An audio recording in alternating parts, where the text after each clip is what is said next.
Mr Speaker. The Honourable David Cunliffe. Mr Speaker, it's a pleasure to take a short 5-minute call in support of this bill and thus join with most members around the House.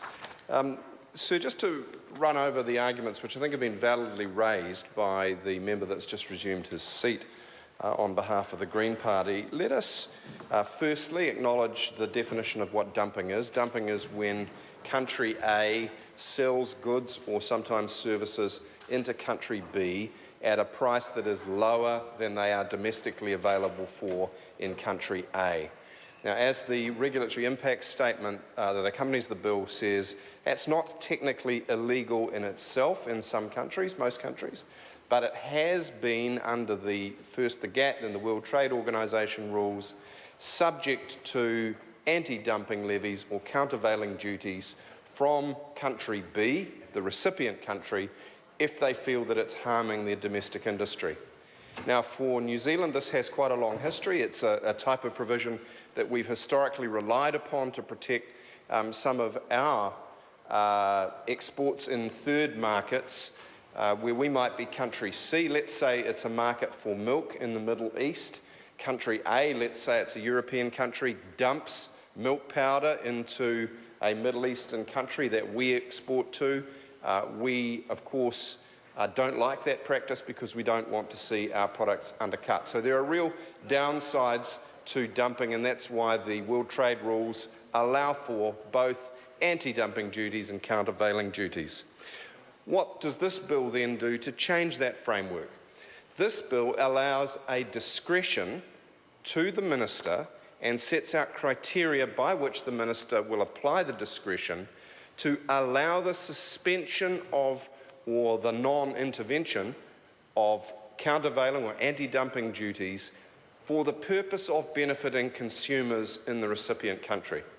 And the classic example of this, in fact, it's the reason that's stated both in the Cabinet paper and the regulatory impact statement, was the building and construction industry in Christchurch. I see we've got a few Christchurch colleagues around the House, where there was, I think, legitimate concern by the government that a very concentrated market for importation and goods supply chain meant that prices were way higher than they should have been. And this is one of a number of measures which I think were rightly introduced to seek some downward pressure on those prices. And that's, I think we would say on this side of the House, that's a legitimate goal. We want people to be able to rebuild their homes and their lives after the Christchurch earthquake without undue profit margins going to just a couple of supply chain companies. So fair enough.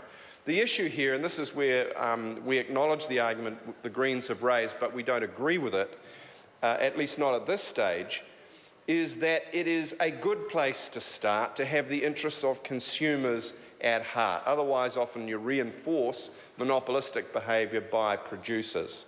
So we like the consumer interest test, and we agree with the idea that the minister should have to weigh up the pros and cons of the national interest, the consumer interest, and the precedent that is set by allowing a dumping practice.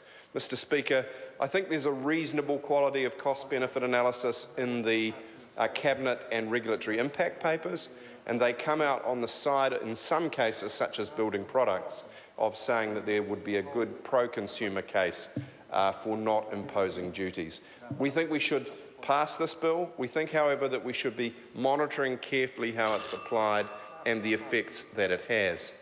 Mr Speaker, just summing up, therefore, dumping is where one country sells or exports goods to another country at a price lower than they're available at home. When that occurs, it's technically called dumping. It's not technically illegal under World Trade rules, but it does give the recipient country the right to respond if they feel that they're being harmed by imposing an anti-dumping levy or a countervailing duty.